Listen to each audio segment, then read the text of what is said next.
We grew up believing that the hymen is the proof of virginity. But it turns out we were wrong.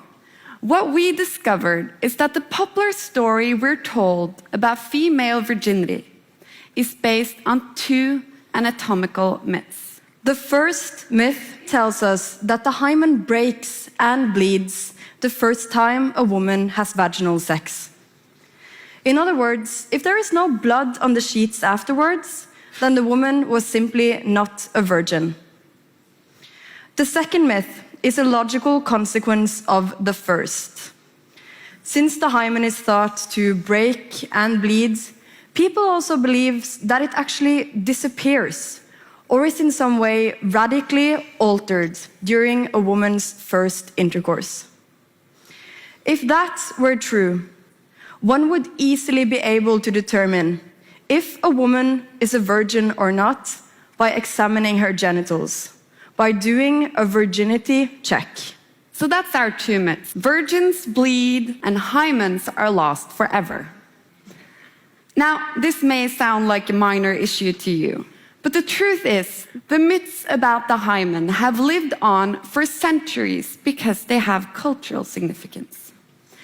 They have been used as a powerful tool in the effort to control women's sexuality in about every culture, religion, and historical decade.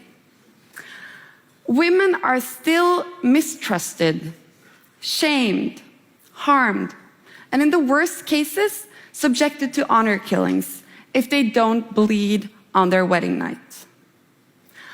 Other women are forced through degrading virginity checks simply to obtain a job, to save their reputation, or to get married.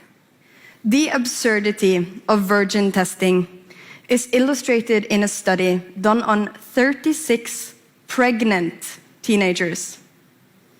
When doctors examined their hymens, they could only find clear signs of penetration in 2 out of the 36 girls. So unless you believe in 34 cases of virgin births, we must all agree, you simply cannot look a woman between her legs and read her sexual story. The hymen is nothing like a piece of plastic you can wrap around your food or a seal. In fact, it's more like this: a scrunchie or a rubber band. And you can stretch a scrunchie, right?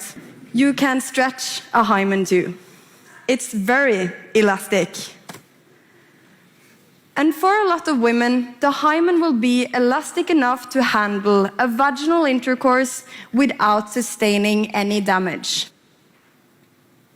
For other women, the hymen may tear a bit to make room for the penis, but that won't make it disappear. But it may look a bit different from before. Like most myths, the myths about the hymen are untrue. There is no virgin seal that magically disappears after sex, and half of virgins can easily have sex without bleeding.